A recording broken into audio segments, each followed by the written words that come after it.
What is up, boys and girls? This is AppleByte here, and we're going over our patch notes, our Smite patch notes. Quick fire. Quick fire. I don't know what that intro was. Anyways, let's get started.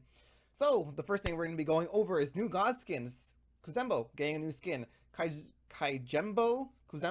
It's a kaiju skin, basically. Here you go. Here's the art. Very fantastic. He looks like a horned beetle, which I'm okay with. He reminds me of Heracross from Pokemon. Very cool skin.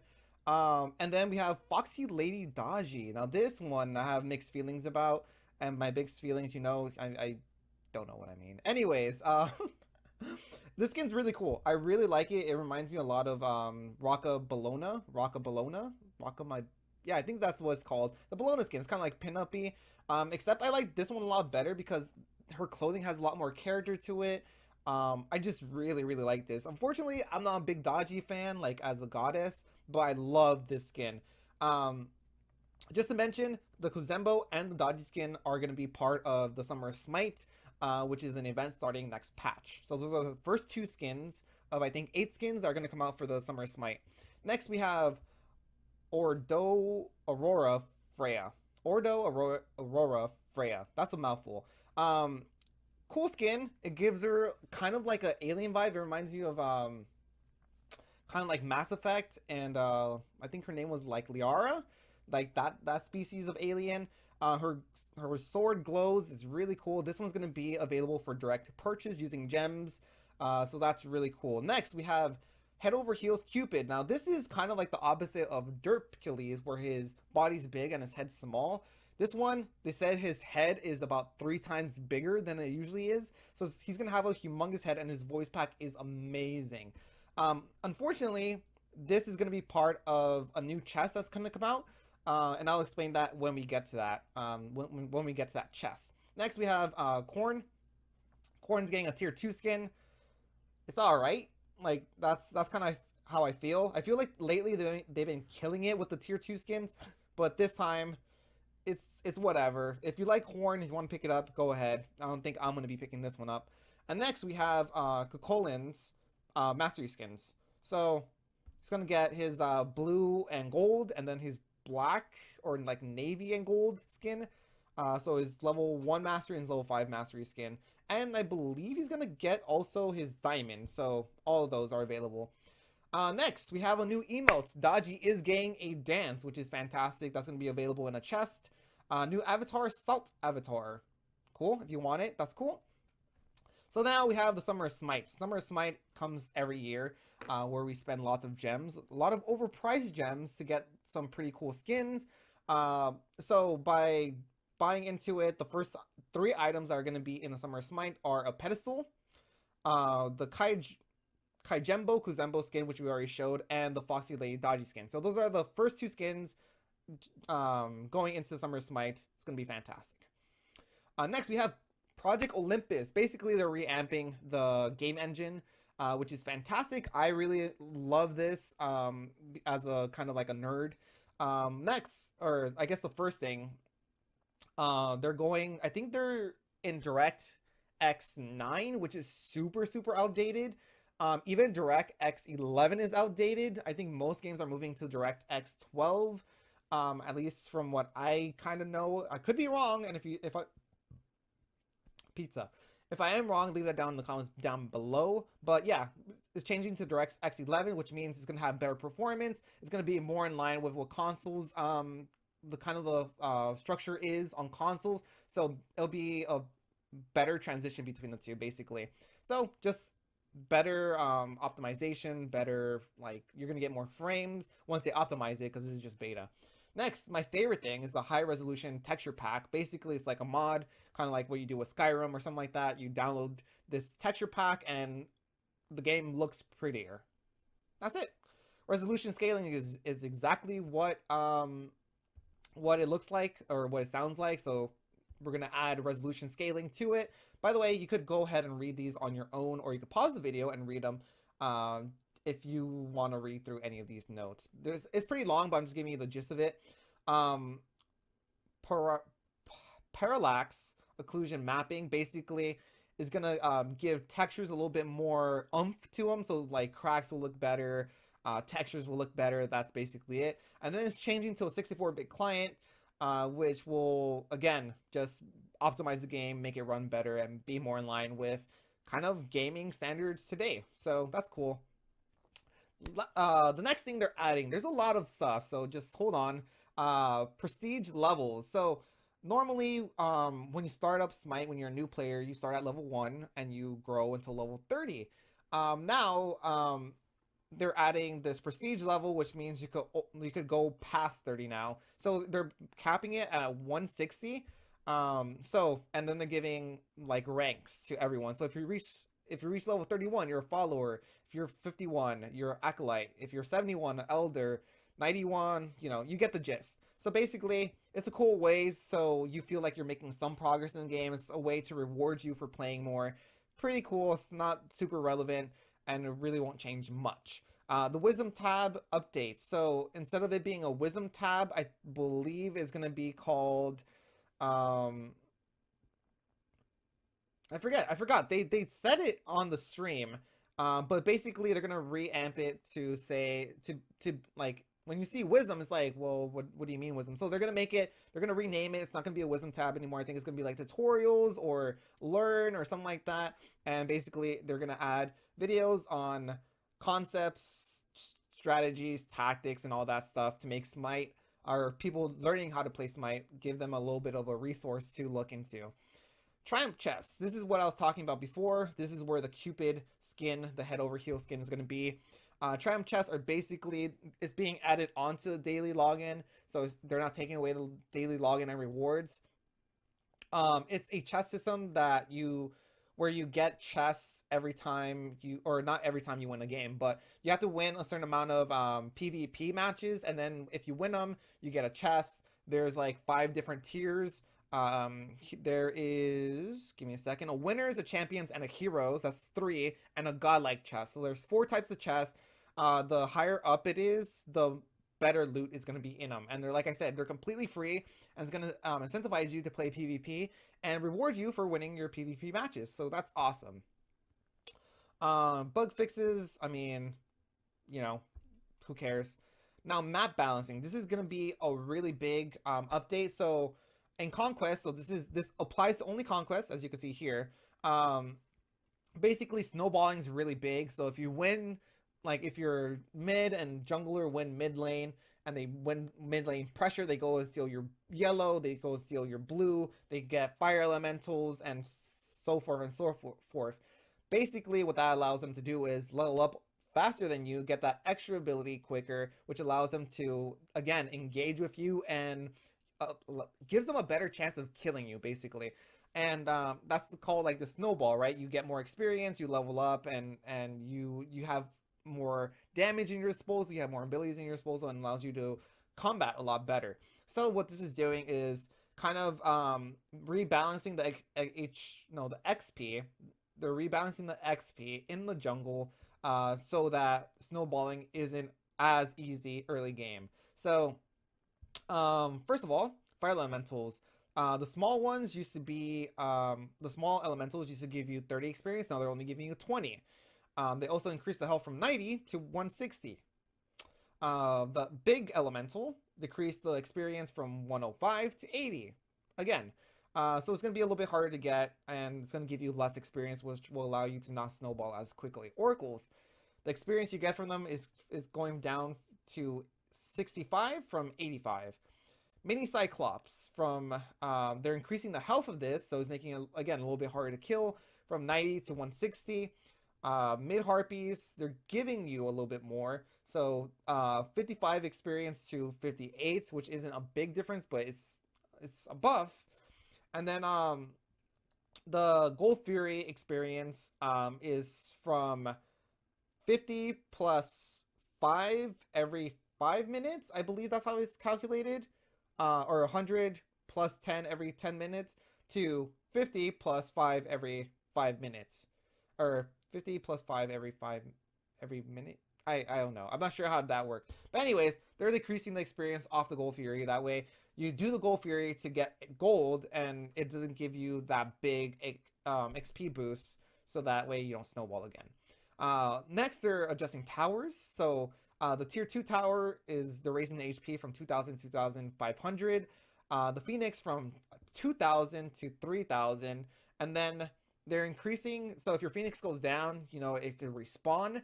But the HP was really low, where if it respawned, most likely it would go down right away. So they're increasing the respawn health percentage. So instead of respawning with 5% health, it's respawning with 25% health.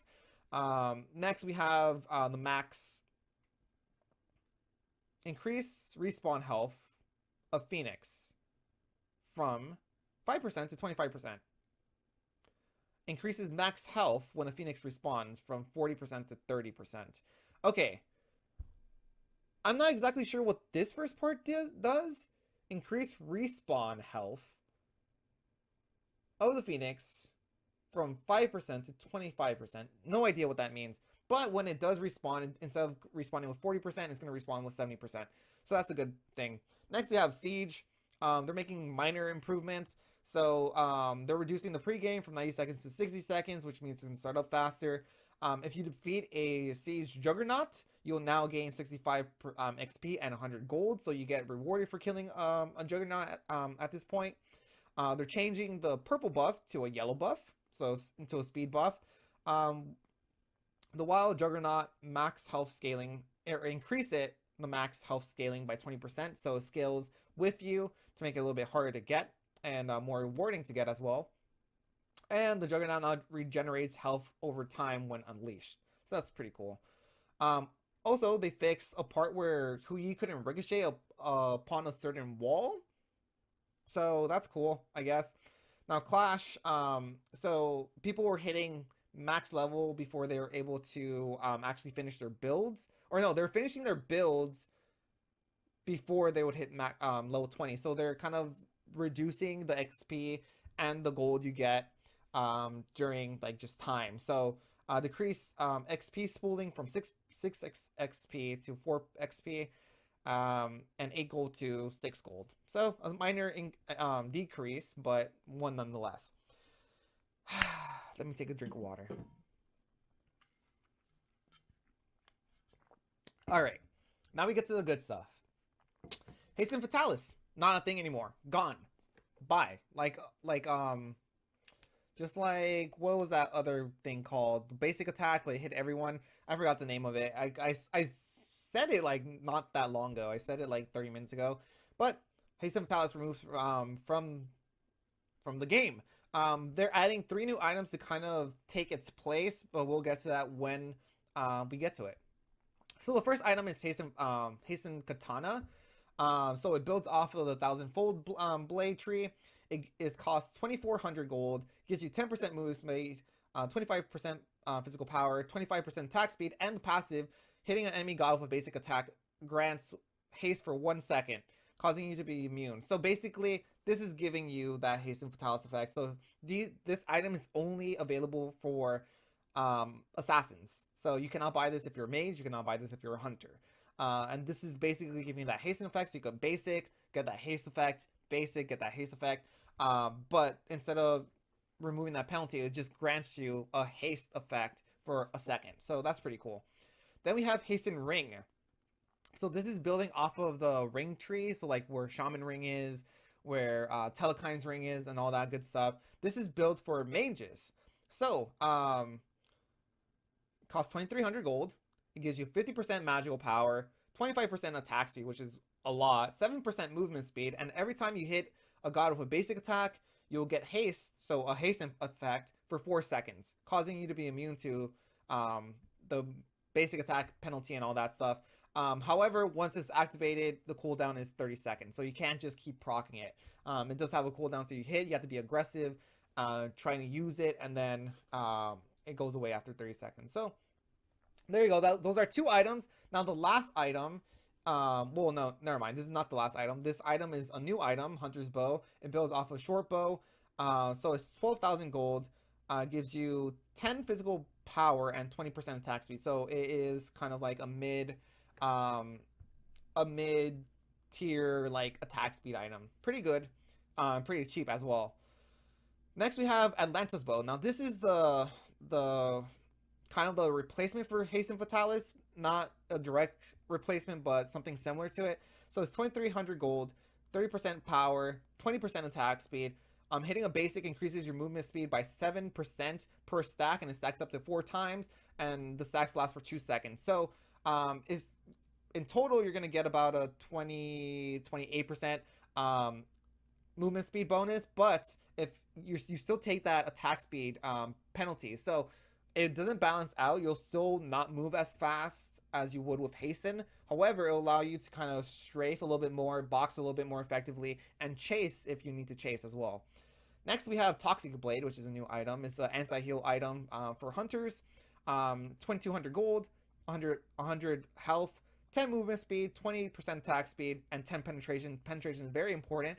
And if you hit your basics, if you hit an enemy with a basic, they lose, or their healing gets reduced by 20%, and it stacks up to 3 times. So that's 60% anti-heal, which is crazy, and the stacks last for 5 seconds. So this might take place of brawlers as a hunter anti-heal item, which is really cool. Shaman Ring, they're redesigning Shaman Ring. So it builds off of Enchanted Ring. 2,200 gold, 60% magical power, so it's getting a buff on the magical power department. Gives you 10% movement speed, and dealing 100 damage to an enemy god gives you a stack. At 50 stacks, the Shaman Ring evolves. So there's like this new evolution where it's like you buy a tier 3, and if it requires stacks, once you fill up the stacks, it turns to even powerful, a more powerful item. So this is what's happening here. You're gonna see this with a bunch of other items. So Shaman Ring evolves, and the new passive is it allows the wearer, so it allows your character to deal an additional 10% damage to targets hit by the wearer's ability. So that's really good. That's really cool. Plus you still get the magical power and you get the movement speed, which is cool. Relic changes. So now most relics, except for Aegis and Purifications, are getting a buff. And what I mean by that is tier 1 will be the same, and when you get to tier 2, aside from the relic having its normal effect, it's going to have a secondary effect, which is going to make it a little bit more enticing to buy or to get over other things, because usually you just get beads or Aegis. So they're adding new effects so that way other items could just do a little bit better. So Aegis, it no longer cleanses roots or slows, so that's a nerf. And then the upgrade, again, no longer cleanses roots or slows. So before, if you got hit with a slow and you Aegis, you're able to get rid of that slow. You can't do that anymore. That's what beads are for. Blink Rune, they decrease the cooldown from 120 to 100 seconds, making you able to use it a lot more. And then the upgrade, so it increases the cooldown from 90 seconds, so it's no longer going to have a cooldown from 100 seconds. It's just going to stay at 100 seconds. But after blinking, you take 10% damage reduction for 2 seconds. So you blink in, you have this small damage mitigation that you have, which allows you to use it more as an initiative to go in and try to get a kill or be a frontliner or do whatever. Bracer of Undoing. Increase the mana and health restored from 50% loss within the last 5 seconds to 60% loss within the last 5 seconds. So from 50 to 60% loss, which is really good. It also it no longer gives you that cooldown, so it no longer subtracts 3 seconds from all abilities on cooldown. So a lot of professionals, a lot of players were using that to get their abilities up a lot quicker, which allowed them to change the flow of a battle, and no longer does that. It brings your HP back, and that's it. Now the upgrade, the cooldown increases from 100 seconds to 120. However, retains the ability to subtract the 3 seconds on all abilities and cooldown. So basically, you're not getting that that cooldown reduction on your abilities on that first tier. You're gonna get it on the second tier, which is cool. Curse Ankh, decrease healing reduction from 65% to 50%. So that's a nerf. And also increasing the cooldown from 100 to 120. But the new effect, enemies afflicted with Curse Ankh have their mana cost increased by 20%. So if they use an ability, they use 20% more mana for that ability. And the cooldown of the abilities fired will increase by 2 seconds. So say I do a bludgeon with Bologna. right? And I'm inflicted by Cursed Ankh, the upgraded version. Instead of having a 10-second cooldown when I use my bludgeon, it's now going to be 12 seconds, which means it's going to take longer for that ability to come back up, and it's going to allow the enemy team to be a lot more aggressive when they use up all their abilities. Heavenly Wings. Allies afflicted by Heavenly Wings will now have immunity to slow. So they brought that back. Before, if you pop it and then they slow you right after, and the Heavenly Wings does not stop you from being slowed. So now it does. So someone used what's that horrific emblem? You could use Heavenly Wings and get away, which is pretty cool. Um, Upgraded increases the cooldown from 110 to 140, and allies are now slow immune. I thought it was already slow immune. That's weird. Because right here it says on the base model, it says allies are affected by the Heavenly Wings are now slow immune, and this one says allies affected by Heavenly Wings are now slow immune, but they increase the cooldown. I don't know. That's weird. Um, all right, that might be a typo. I don't know. Horrific Emblem, increasing the cooldown from 90 seconds to 130, and enemies afflicted with Horrific Emblem, the upgraded version, deal 20% less damage to all targets. So basically, if you go in the middle, say your guardian goes in, uses it, that team is doing 20% less damage, which is a big deal. That's a big deal. That's really good. Magic Shield. Before it used to be Shell, I believe. Now provides AoE health shield. So basically, there's people are saying Shell was too strong, and if they decrease it, it's too weak. So now instead of it mitigating damage, now it just gives you a health shield, kind of like a Geb shield or a Nike alt. So kind of like that. It's going to be a blue health bar that once it gets depleted, it doesn't come back. And it gives you 100 health plus 15 per level. So that's pretty cool, and the shield lasts for 3 seconds. So the upgraded version also receives a 2 times block stack for the duration. So now if you get hit by 2 basics, so say a hunter has crits, right? Even if they hit you twice and they hit like a 1k basic on you, you could is basically blocks 2 basic attacks, which is really, really good. Because otherwise that health shield wouldn't matter even if it was there, if you get hit with 800, 1000, crits or damage crits. Meditation Cloak upgrade. So this is the upgraded version. Remove the HP5 and MP5 buff. So that's a nerf. Applies a buff to yourself and allies. Hit for 5 seconds. That causes mana cost to be decreased by 30%. And have cooldowns of abilities fired while buff decreased by 1 second. So basically, if you use this, the mana cost of your team's abilities is going to go down by 30%, which is a lot, and then your cooldown of all your abilities goes down by 1 second while this thing's active. So that's pretty cool. Phantom Veil is actually one of the more impressive ones. So it removes the 40% crowd control and knockup immunity for allies affected by Phantom Veil. However, they added this. So if you upgrade it, it increases the cooldown from 130 to 150. And the new effect, allies affected by Phantom Veil will now take 15% reduced damage for 5 seconds. So this is kind of giving you more of that shell effect that there was earlier. So 15% damage basically reduction is really good. And aside from that, you also get the walking through walls and stuff like that. So pretty good. Now, Shield of Thorns, this is the upgrade. They increase the cooldown from 100 seconds to 120, and basically enemies can lifesteal from the other users for 50% of their total lifesteal. So basically, it's cutting down. So if I'm a Corn and I have lifesteal, it's cutting down the lifesteal I could get from someone with Thorns by 50%. So it allows them to basically not be able to output that damage and get everything back from taking that damage from Thorns with their lifesteal abilities. So it's kind of leveling that up a little bit. Now Sunder, and this one's for you. Sunder can no longer kill people. It takes a percentage of their health. So I believe it takes 50%. So instead of doing like this 32 damage plus 12, it now does 15% of the target's current health.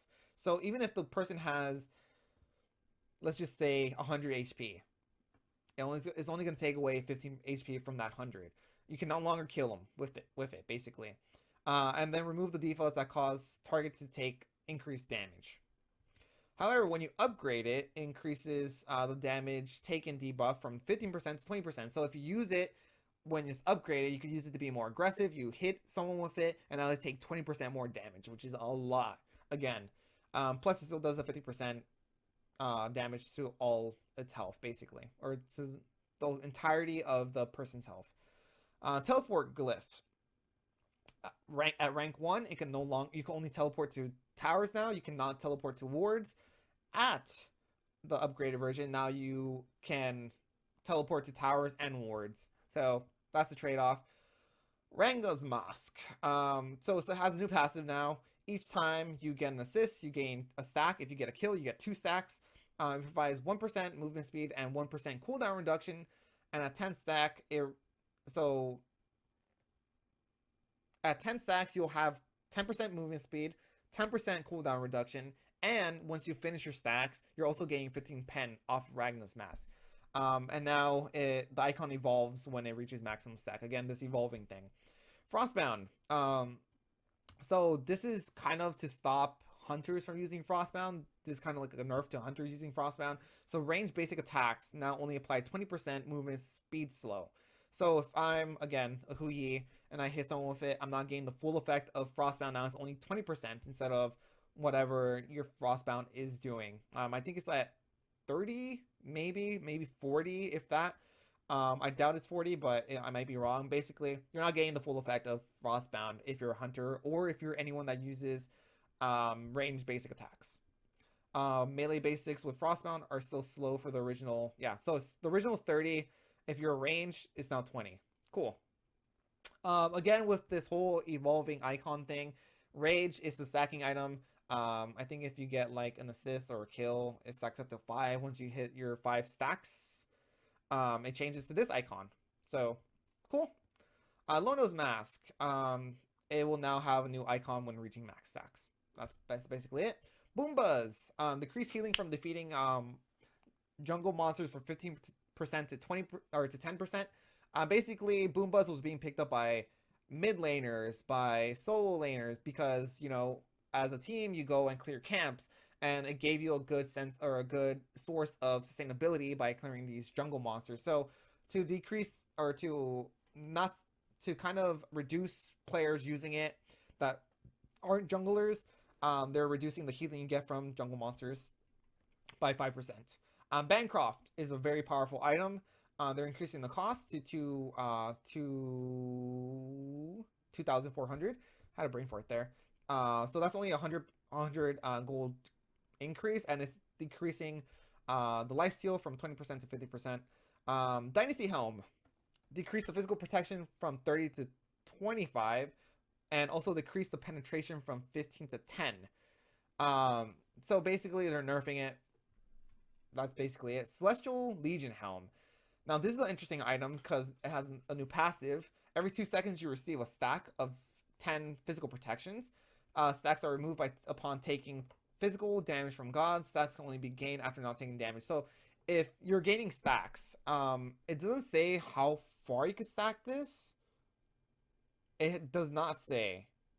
So, every 2 seconds, you receive a stack of 10 physical protection. I'm guessing it'll probably stack like at maybe 5, which will give you like 50. I think that's like the top end.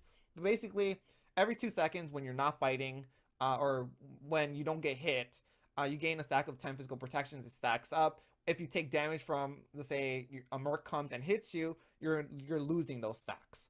And then you cannot regain stacks until after 5 seconds of not taking any physical damage. So it's going to give mages a better item to kind of deal with junglers, physical junglers, and stuff like that.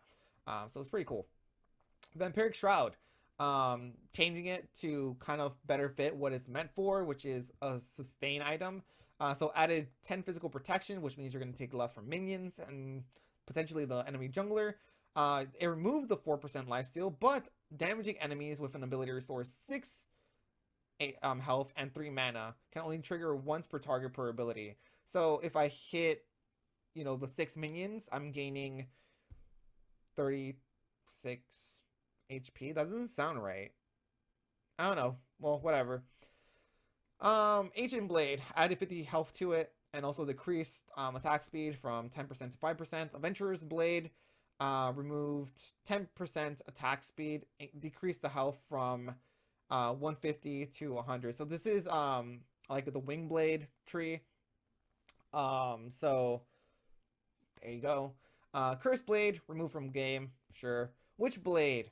So it's now 2050 gold. Decrease the health from 200 to 100. Increase the attack speed from 50% to 20%. So it actually gives you a lot of attack speed. Added 50% lifesteal, magical or physical, which is awesome. Aura. And it gives it a new aura. Enemies within 55 units have their attack speed reduced by 20%. There you go. So it's more of a item you build to not only gain lifesteal and attack speed, but also reduce the attack speed of an enemy. Wingblade removed the 10% attack speed. Wingblade is really, really good. The effect is really, really good.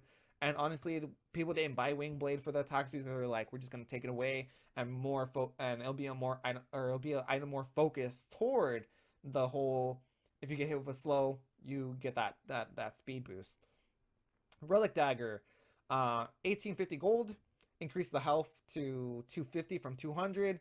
Remove the 10% attack speed, but your relics now received a 30-second cooldown reduction. So if you're near I think it's the aura, right? So if you're near the aura person, or the person that has the relic dagger, and you use your relic when used, so if it was at 100-second cooldown, and it'll directly go to 70, which will allow you to use relics a lot more.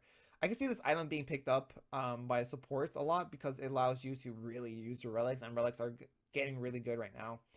So Demonic Grip, so they're increasing the magical power from 60 to 65, decreasing the attack speed from 20 to 15%, and added a 7% movement speed. Again, Demonic Grip is a fantastic item.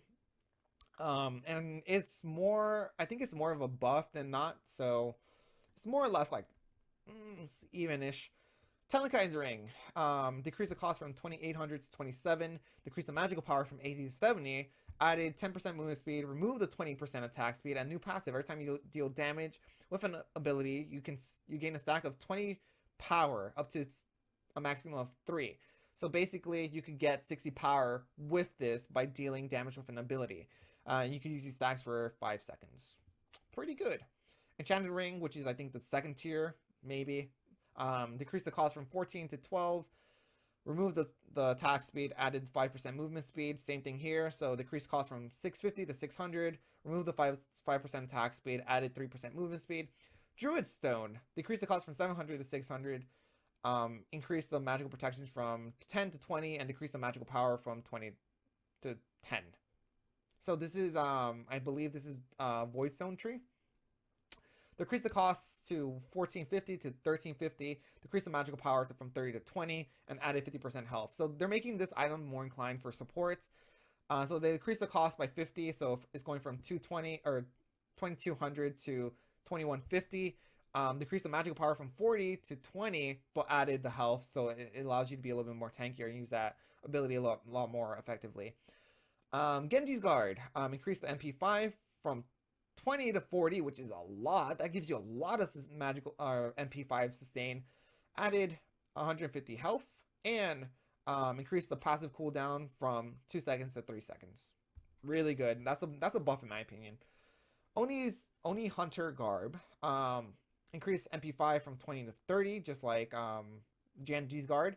Added 100 health. Increase the passive damage from 15 to 20%, and decrease the passive eternal cooldowns from 90 seconds to 60 seconds. Woo! Alright. God changes. We're almost there, guys. We're almost there. Holy crap. Have I been talking for 34 minutes? Alright. Aokwang. Increase mana from 200 to 240. Increase mana per level from 36 to 38. Increase MP5 from 4.5 to 8.5. Increase MP5 per level from 0.2 to 0.41. And basically this is because they're changing Aokwang's passive. His new passive is King Sword. Basically every time he kills a person, Every time he's able to successfully execute a person with his ult, he gains a stack. It stacks up to 3 times, and stacks are permanent, and it gives him 50% power. So that's 45% power added to Al Kwong once he hits that full stacks. And it also gives him magical lifesteal per stack by 5%. So that's 15% magical lifesteal plus 45% magical power. Bakasura, eating large minions now gives you 2, and large monsters can only be eaten at 33%. And then regurgitate, the cooldown is reduced, so it was 90 at all ranks. It now scales from 90 to 70. Bellona, they're reducing her power a little bit, so reduced base power from 35 to 36. Bludgeon is having a cooldown increase, so instead of being 10 seconds at all ranks, is going from 14 seconds down to 10 seconds at max rank. Curon, training exercise will now mark enemies to be better used with Masterful Shot, so you could put it down if it hits them. You can use Masterful Shot to not only hit the enemy, but also the wave, which is really good. Kronos has a new passive, Time Lord. All parts of the wheel have been relocated to the Accelerate ability. Kronos becomes empowered with a time flow around him every 2 minutes. He gains a stack that increases his magical power. Stacks up to 25 times. Stacks are permanent. So magical power per stack is 3. So 3 magical power per stack, 25 stacks. So that's 75% power. And that's going to be, so 25 times 2 minutes. So basically, the longer the match goes, the more powerful Kronos gets, which actually thematically fits with his character. Accelerate. Description changed to include all details of Wheel of Time. The ability still functions exactly the same as it did before 4.13. Cool. Isis is getting her her passive redone as well. Stacks are no longer lost on death. Fantastic. Isis now gains 10% CDR upon reaching 10 stacks. So she's getting passive CDR because her passive was, honestly, her kit's fantastic. Her passive is kind of garbage. Kuzembo getting a buff. All right. Targets hit by the thrown Nene Kappa are slowed by 20%. So basically, when you're throwing the projectile, if it hits the enemy, that's a 20% slow. If you throw it and then the Nene chases the enemy and hits it, that's not a slow. Cool. Sumo Slam, so basically allowing you to be able to push enemies a lot more cleanly and a lot more effectively, I guess. And also reducing the cooldown, so it was at 16 at all ranks, going from 16 to 12 seconds. And then Watery Grave, targets will now be knocked up instead of moved around. So they'll still be able to be pushed around, but it's knocking them up more, allowing them to stay a little bit more stagnant, because otherwise his ult was kind of crappy, where they'll just bounce all over the place and makes it really hard for your team to hit them when using your ult. So then we have Naja's Wind Fire Wheel. So basically it changes the animation, so basically it allows players to more or less know when they could beads out of it, which means as soon as they're up in the air, you cannot beads. As soon as you're and then if you do go up in the air and you try beading, your beads will actually be silenced, therefore saving your beads, so it won't be a wasted beads either. So there you go. Nemesis, Swiss Vengeance. So increase the scaling from 50% to 60%, and then 30% per hit, as opposed to 25% per hit. Slice and Dice, getting an increase in damage from 80 to 280, or from 80 to 280 to 100 to 340. So again, more damage.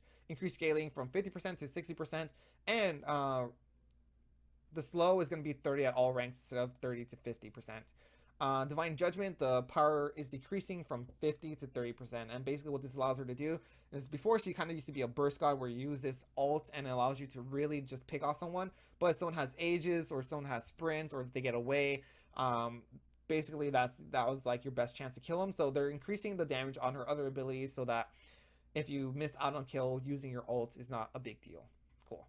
Nuwa, you're now allowed to aim your clay soldiers, kind of like Colder or Scotty does with Colder.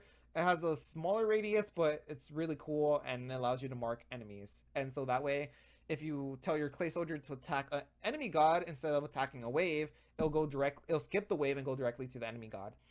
Raijin, new passive. For every 5 seconds cast, Raijin reduces the cooldown of all abilities currently on cooldown, including the one just casted by 1 second. So every time he uses 5 abilities, that you're gonna get a cooldown on all your abilities by 1 second. So that's gonna need some timing. It's gonna take some precision. It's not gonna be like a passive you're gonna be able to use just willy nilly. Now, Percussion Storm. Increase the shot radius from 3 to 4.5. Increase the range from 65 to 70. Increase the damage from 35 or 25 to 85 to 35 to 95 per shot. Increase scale or decrease the scaling from 30% to 25% per shot. Decrease the cost from 80 to 100 to 50 to 70. I think it's a buff. I'm not entirely sure. Anyways, Raiju now deals time or damage over time, so it's no longer instant, so you're not able to get bursted down as easily. But it also increases damage from flat 60 to 220 to 15 to 55 every 0.5 seconds for 2.5 seconds. So it takes 5 times and it does 15 damage to 55 damage. So it gives you a better gauge on when to use Aegis and allows you to react a little bit better. Reduces scaling to a flat 70 to 13% every 5 seconds. Now applies a 15% slow to marked targets. And when Raiju is triggered, the slow and damage are spread to nearby allies. So if Raiju hits me, enemy or my team around me gets slowed and damaged as well. The slow is increased by 50% on the marked target for 30% slow. Decrease the cost from 70 to 90 to 60 to 80, so it's a small decrease. And decreased cooldown at 18 at all ranks to 15 to 11. So this is already a big buff for Raijin. I expect him to be played a lot more now. So Thunder Crash, it looked before you couldn't hit him with even when it looked like you hit him. Now he's targetable as long as he hasn't moved. So even if he's teleporting from one place to other, as long as you can see him, you can actually do damage to him. So it's gonna relieve the frustration of players that was like, hey, I actually hit him, but it didn't work. So there you go. Taiko Drums. Projectile speed reduced from 120 per second to 100 per second, and then increase the fire duration to 7 seconds, so you have a lot more time to actually use it, and reduce the damage on B2 Taunt and 3 Fear from 50% to 30%. So basically, if you want to use your ult for damage, you're gonna have to use that full power, and if you want to use the Taunt or Fear, you're gonna not get as much power out of your ult, but you will get the added effects to it basically. So Sobek, they're changing Blessing of Nile, increases the duration of the protection buff from 3 seconds to 6 seconds. Awesome. Susano, new passive. Each time Susano successfully deals damage to at least one enemy god in an ability, he gains a stack. At 4 stacks, his next ability that hits a god will deal bonus damage. Stacks last for 5 seconds. So basically, once that full stack, he won't be able to just kind of roam around and be like, okay, I'm gonna gank this place. When he has that full stack, he has 5 seconds to act on that full stack to give him that bonus 25. It's a bonus 25 damage plus 60% of your physical damage, which means he's going to be doing a lot of damage, but he has to be a little bit more mindful of how he does it. And also decrease the base damage of your Storm Katana from 40 to 160 to 40 to 140, so it's losing 20% or 20 damage at full rank. Also decrease the power scaling from 65 to 55. Again, it's a nerf, but his passive is really good. And then now Uyir. Reduce the mana cost off his Blade Arrow and Axe Throne, so it's now going to be 50 at all ranks instead of 50 to 70, so that's a buff. Expose Weakness, Invigorate, reduce the cooldown from 18 seconds to 16 seconds, and power change from 10 to 50 to 25 to 45. Uyir is getting a buff. Everyone be fucking scared. Anyways, that's it for the quickfire patch notes. It still took me... I'm at 44 seconds, so yeah. Alright, 44 minutes. I wish it was 44 seconds. Anyways, hope you enjoyed. Leave me down your thoughts on the patch in the description down below. Do you like it? Do you hate it? Would you change something about it? What do you think they missed? Anyways, it's been a pleasure. Subscribe here for more Smite content. Like the video if you enjoyed it. Do all that good stuff. Anyways, I'll see you on the next one. Later.